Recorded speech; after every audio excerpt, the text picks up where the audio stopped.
Have you ever wondered if your deepest gift might actually be your oldest wound?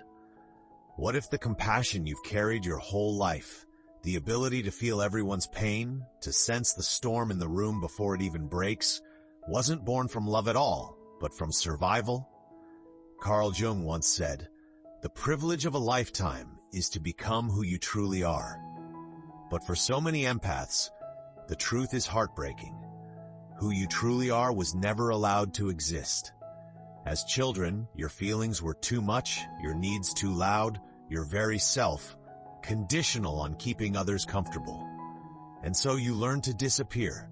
You learned that safety came not from being yourself, but from being what everyone else needed you to be. That survival pattern is what we now call empathy. But here's the good news. Jung never saw empaths as broken.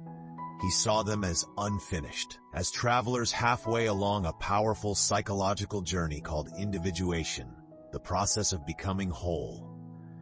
In this video, we're going to explore what Jung truly discovered about empaths. You'll see why your sensitivity has felt like both a gift and a curse. You'll uncover the hidden survival strategies buried in your childhood. And most importantly, you'll discover what I call sacred selfishness, the radical, life-changing act of caring for yourself with the same intensity you've always given to others. So let me ask you, have you ever felt like you were the family's emotional detective? The one who had to read the room before you could even read a book? If that's you, stay with me, because by the end of this journey, you'll understand why your empathy has never been your flaw. It's been your unfinished story. And today, we begin writing the next chapter. Most of us were told that empathy is a gift, something sacred, something that makes you special. And in a way, that's true. But here's the shocking discovery Carl Jung made. Your empathy didn't begin as a gift.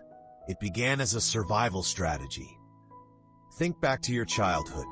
Maybe you grew up with a parent whose moods could change in an instant. Sometimes warm, sometimes withdrawn, sometimes explosive. You learned quickly that the safest thing you could do was pay attention, to scan every tone of voice, to read every look, to fix every conflict before it spiraled out of control. One child might keep the house quiet when dad came home drunk. Another might try to make mom laugh at the dinner table just to stop her tears. These kids aren't born as healers. They're born as survivors. And here's where modern science meets Jung's insight. Studies show that children from unpredictable homes develop higher cortisol levels and hyperactive mirror neurons, the very systems that make us more sensitive to other people's emotions. So what we call empathy in adulthood often began as emotional hypervigilance in childhood. But here's the mistake so many empaths make. We confuse that hypervigilance with compassion. We think exhaustion means we're not giving enough. We think burnout means we're failing, but the truth is the opposite. If your empathy feels heavy, it's not compassion at all. It's the echo of a child who never felt safe enough to simply be. And that brings us to the first lesson of this journey. Your sensitivity was never your flaw. It was your protection. So let me ask you, were you ever the family's emotional detective? The one who read the room before you could even read a book? If that was you, drop a comment below. That was me. Because understanding where your empathy really comes from is the first step.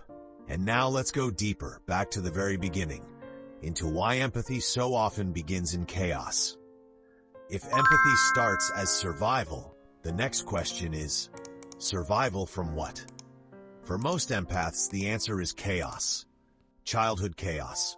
A home where love wasn't steady, where safety depended on reading someone else's mood before they spoke a word.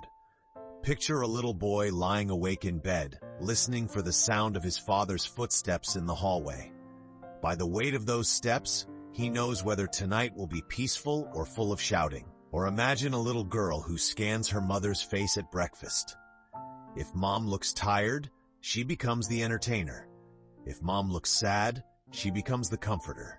This is what psychologists call emotional hypervigilance, a nervous system wired to detect threats before they happen.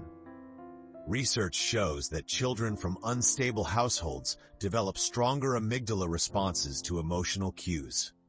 In plain English, their brains become like seismographs, picking up every emotional tremor in the room.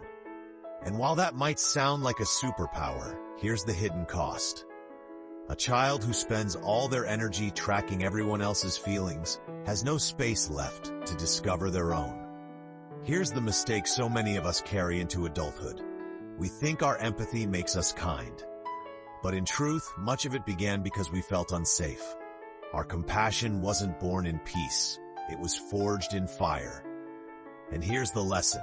If you had to grow up too fast, if you learned to take care of others before anyone took care of you, then your empathy is proof not of weakness, but of your incredible adaptability. So let me ask you this.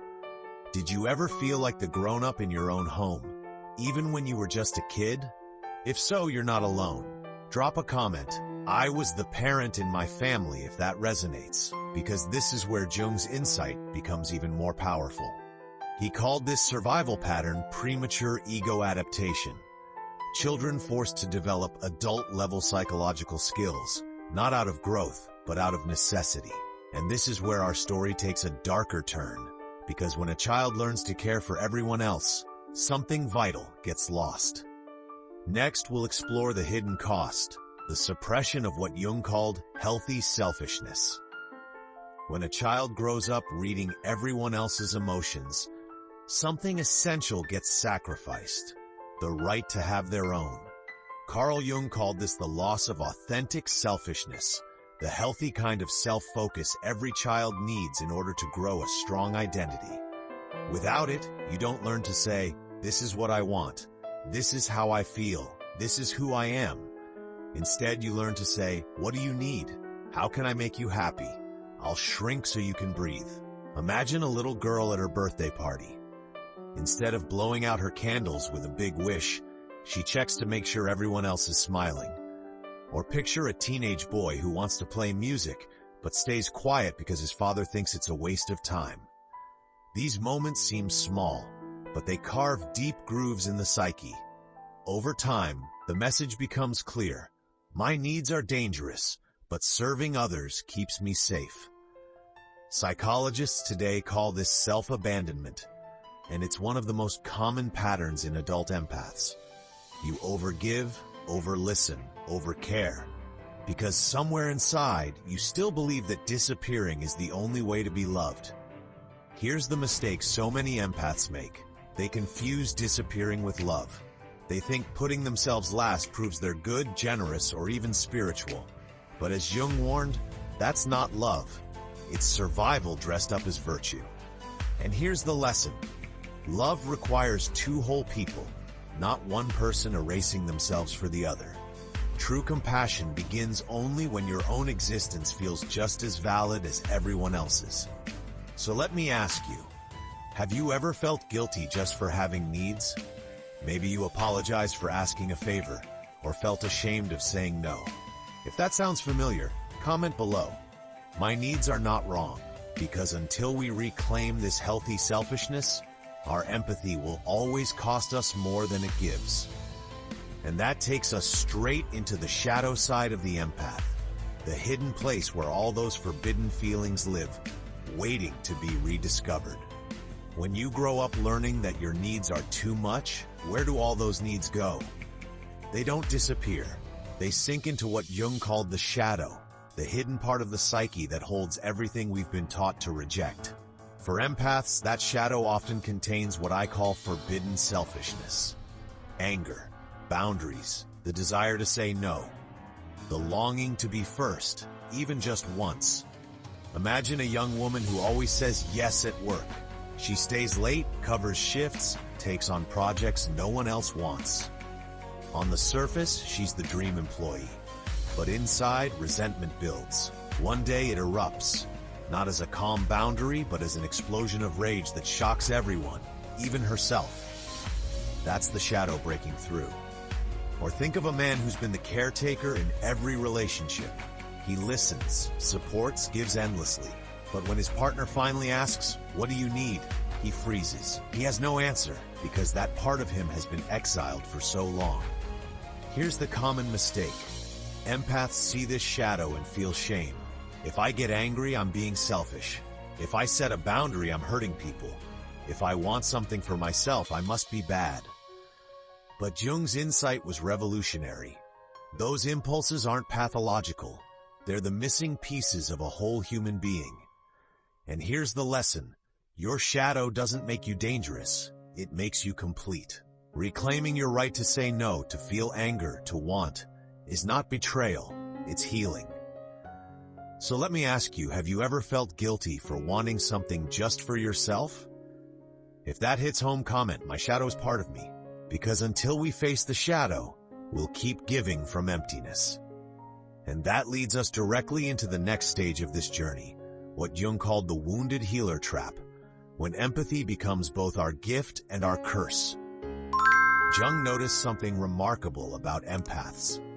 He called it the wounded healer archetype, the person who pours themselves into helping others, not from wholeness, but from their own unhealed pain. It sounds noble. It looks selfless. But here's the trap. When you heal from your wounds instead of your wholeness, you end up giving in a way that slowly empties you. Think about the nurse who works double shifts, caring for patients with endless compassion, but goes home too drained to care for herself. Or the therapist who listens to clients all day, but cries alone at night because their pain has become her own. On the outside, they look like heroes. On the inside, they're collapsing. And here's the mistake many empaths make, believing that constant self-sacrifice is proof of love. But Jung's insight was clear. If you're giving from emptiness, it's not compassion, it's compulsion. The painful truth is this: underneath the smile of the wounded healer often lives exhaustion, resentment, even quiet rage. You want to stop caring, but you don't know how. And so the cycle repeats, giving until you break. Here's the lesson. Healing doesn't mean abandoning your empathy. It means learning to give from fullness, not from wounds.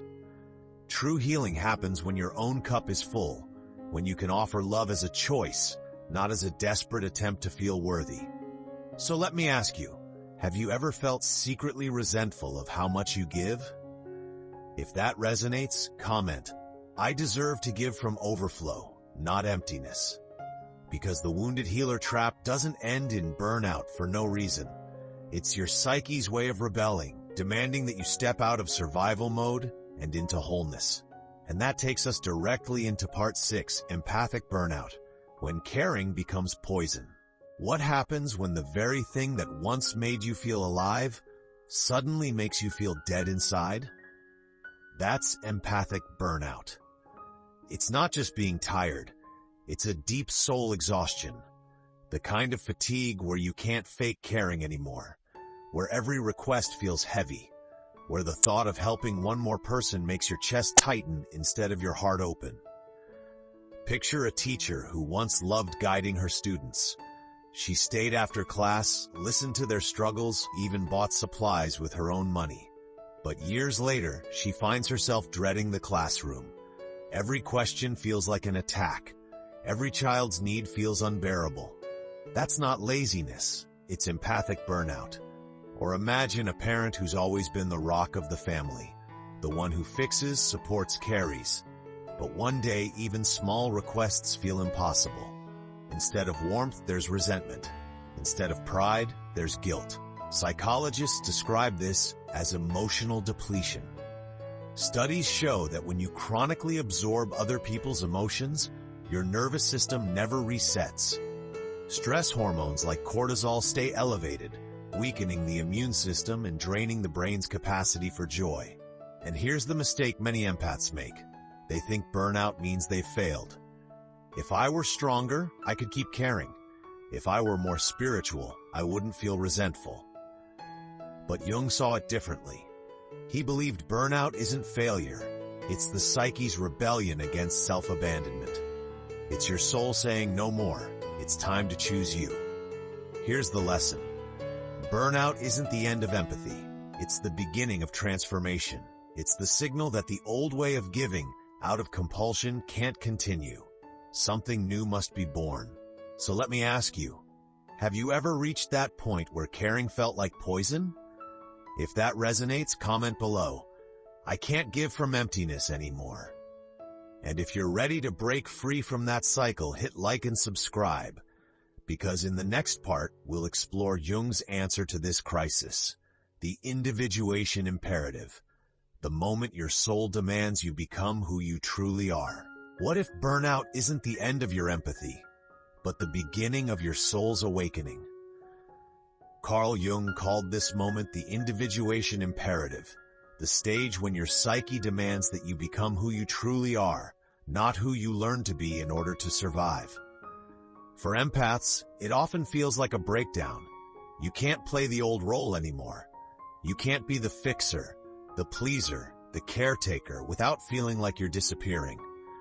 The mask you've worn for years, the good one, the kind one, the strong one, suddenly feels unbearable. Think about the classic American midlife crisis. On the surface, it looks like quitting a job, leaving a marriage, or buying a motorcycle. But for many empaths, the crisis runs deeper. It's not about escape, it's about authenticity. It's the moment you realize, I've spent my life being who others needed me to be. But who am I really? Here's the mistake so many of us make. We treat this crisis as a failure. We think, I used to care so much, and now I don't. Something must be wrong with me. But Jung saw it differently. He believed this crisis isn't a collapse, it's a calling. The psyche is pushing you out of the false self and into your real one. And here's the lesson. What feels like falling apart is actually falling into place. Burnout is your soul's way of saying, it's time to stop performing and start becoming. So let me ask you, have you ever felt like you're outgrowing the version of yourself everyone else expects you to be? If so, comment below. I'm ready to become who I really am. And if this resonates, make sure to like this video and subscribe, because in the next part, we'll explore Jung's bridge between your old self and your true self, what he called the transcendent function. Have you ever felt torn between two voices inside you, one that says care for others, and another that whispers, what about me? Carl Jung had a name for this inner tug-of-war. He called it the transcendent function, the psyche's ability to bridge opposites and create something new. For empaths, this means learning to bring together two seemingly conflicting truths, your deep compassion for others and your sacred right to care for yourself. Here's what it looks like in everyday life. Imagine a young mom who loves her kids more than anything, but feels guilty even thinking about taking a night off. She hears the voice, a good mother sacrifices everything. But another voice whispers, if you burn out, who will your children really have? The transcendent function is the bridge that helps her hold both truths. She can love her kids fiercely and take care of herself without guilt. Or picture a social worker who gives everything to her clients. She feels torn between her calling to help and her exhaustion. The old pattern says push through, keep giving. The emerging pattern says rest is also service because it keeps you whole. The transcendent function is what allows her to choose integration instead of extremes. Here's the mistake many empaths make, believing they must choose one side or the other. Either selfless or selfish, either compassionate or cold. But Jung's wisdom was radical. The answer isn't choosing, it's integrating. And here's the lesson.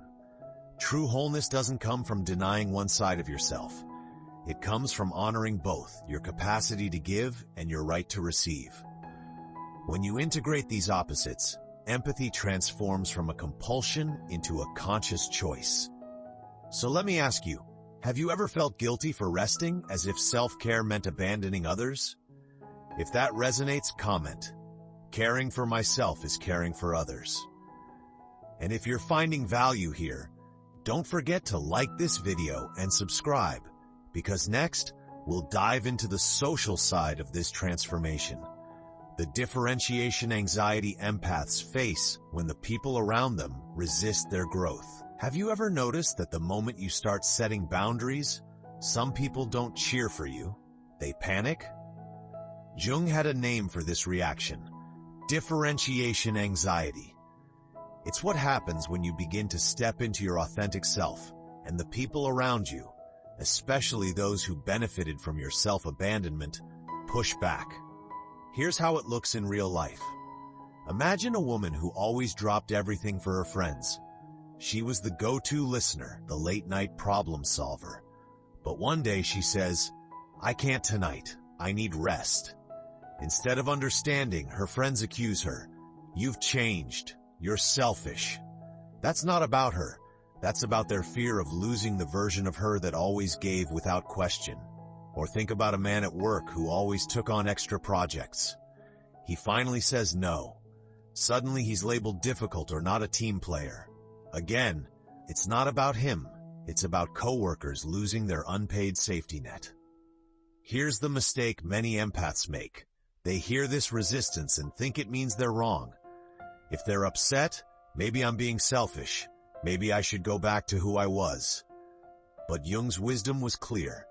The pushback isn't proof you're wrong. It's proof you're growing. And here's the lesson. The people who truly love you will support your individuation. The ones who resist, they were never loving you. They were loving your role. And when the role disappears, so does their comfort. So let me ask you, have you ever been told you've changed just because you started honoring your needs? If yes, comment below. I didn't change, I just stopped hiding. And if this resonates, don't forget to like and subscribe, because in the next part, we'll go even deeper into Jung's most liberating idea for empaths: sacred selfishness, the radical act of reclaiming your right to exist. What if the most generous thing you could do for the world was to finally put yourself first? Carl Jung introduced a radical idea: sacred selfishness. He believed that every human being has an ethical obligation to become who they truly are. For empaths, that means reclaiming the right to exist as fully as everyone else, not as a shadow, not as a servant, but as a whole person. Here's what it looks like in real life. Think of a mom who finally says, "I'm going to the gym 3 nights a week and dinner can wait." At first, her family complains, but over time they notice she's calmer, happier, more present. Her selfishness turned out to be sacred because it made her love sustainable. Or picture a man who always bent over backward at work. He finally starts leaving on time to pursue his art. His boss calls him less committed, but his creativity comes alive and he feels joy again. That joy radiates into every part of his life. Here's the mistake empaths often make: confusing self-care with self-centeredness. They believe if they put their needs first, they'll hurt people. But Jung's truth flips that on its head. When you neglect yourself, your care becomes toxic. When you honor yourself, your care becomes pure. And here's the lesson. Selfishness isn't always a sin. Sometimes it's sacred, because when you care for yourself with the same devotion you've always given others, you don't love less, you love better.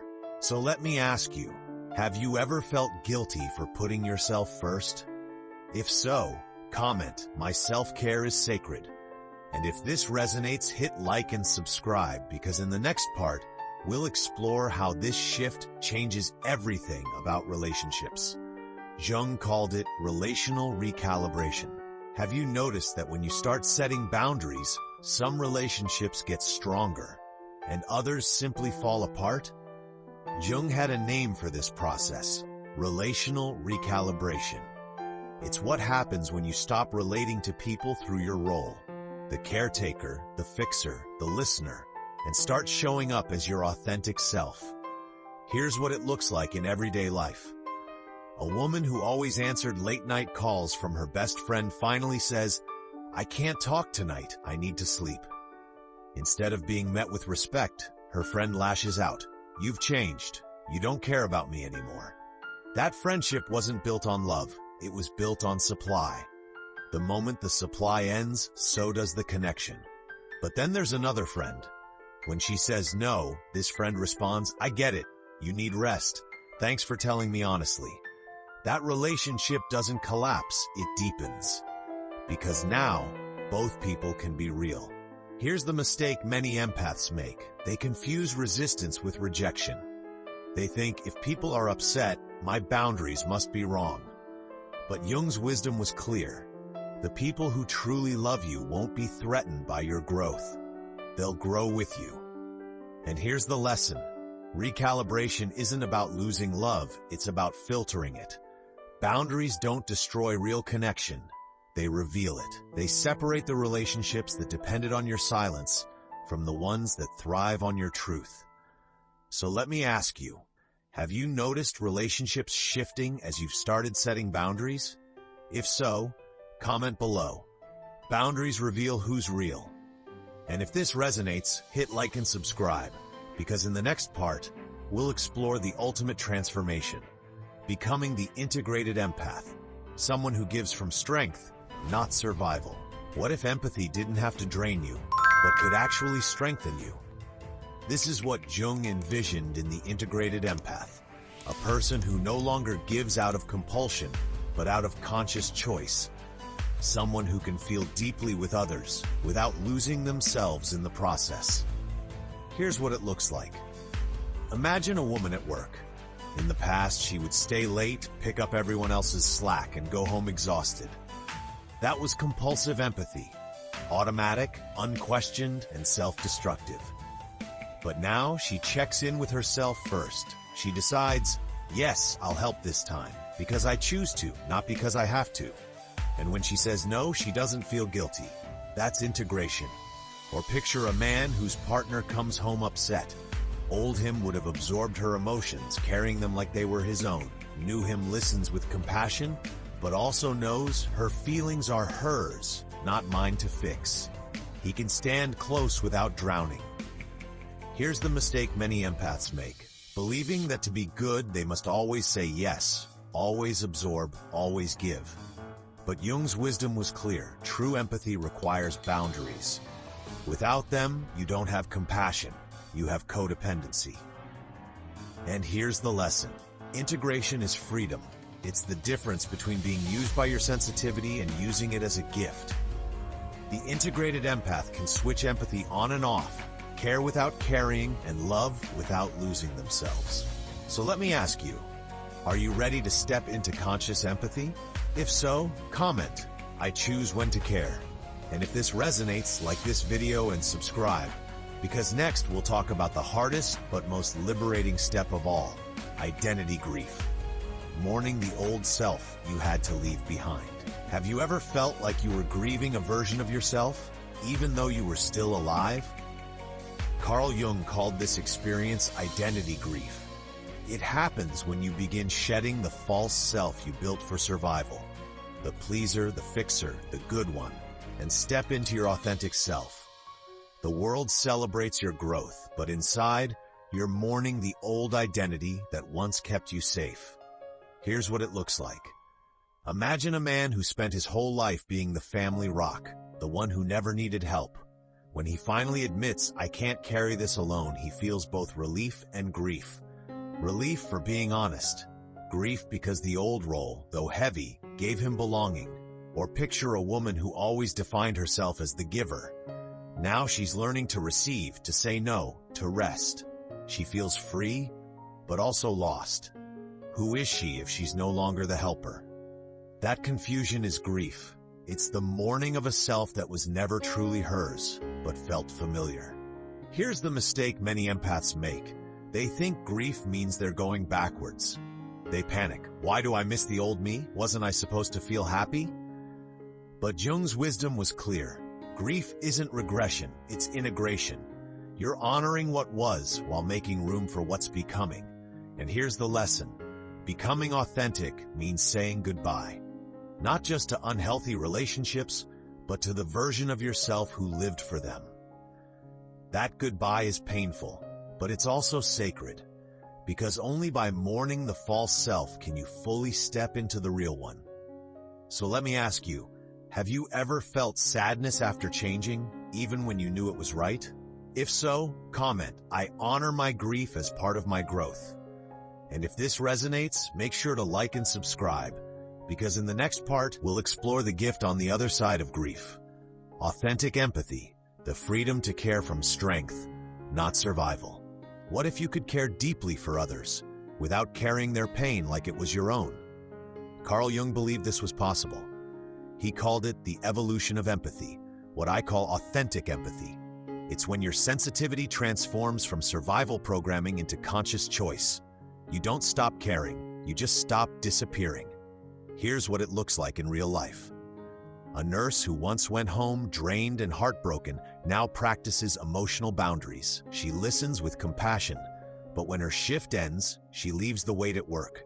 She can care for her patients without sacrificing her peace.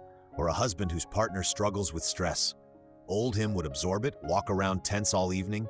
New him listens, comforts, but also holds on to his own calm. He realizes, her storm isn't mine to carry. Instead of drowning with her, he becomes her anchor. Here's the mistake many empaths make. They think detachment means coldness.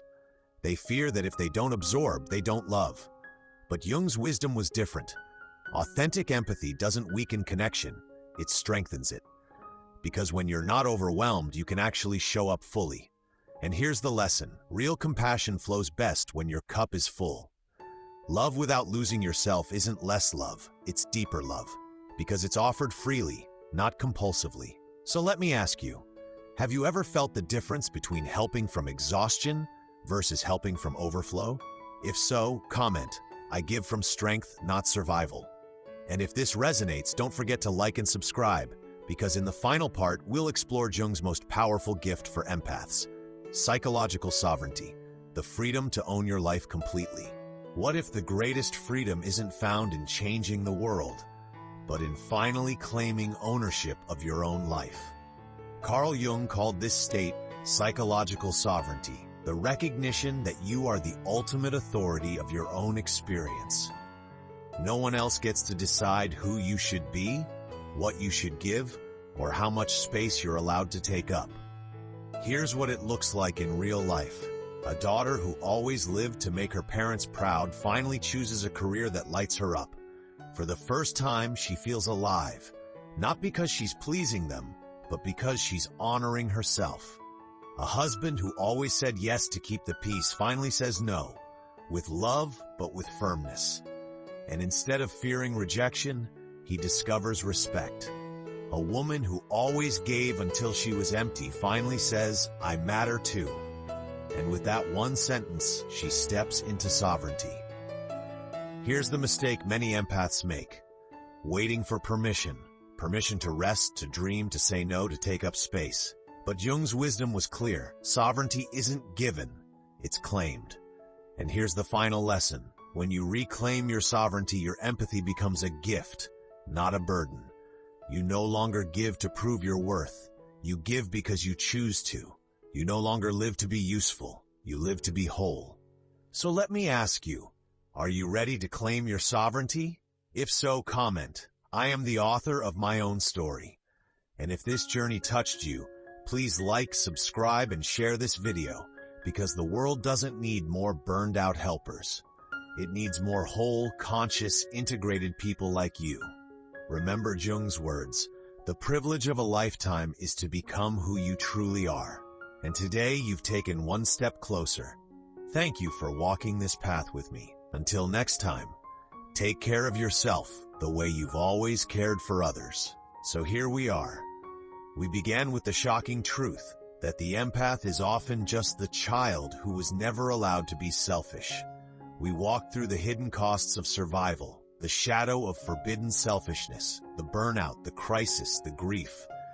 And step by step, we discovered what Jung saw all along. Your sensitivity is not your weakness, it's your unfinished strength. Along this journey, you've learned that empathy without boundaries is self-abandonment, that selfishness can be sacred. That grief is not regression, it's growth. That true love doesn't require you to disappear, but to be fully present as yourself. And now, at the end of this path, we arrive at sovereignty, the freedom to own your life, the power to choose when to care, how to give, and who you truly are. Remember this, you were never too much. You were simply waiting to become enough for yourself. And in that becoming lies your greatest gift to the world. So let me ask you one last time. Are you ready to step into your wholeness? If so, drop a comment. I choose myself, and that makes my empathy stronger. If this video spoke to you, please like, subscribe, and share it with someone who needs this message. Because imagine what the world would look like if every empath stopped bleeding themselves dry and started giving from overflow. Jung once wrote, "The privilege of a lifetime is to become who you truly are." And I believe that today you've taken one powerful step closer. Thank you for walking this journey with me. Until we meet again, take care of yourself, because the world needs the whole, radiant, authentic you.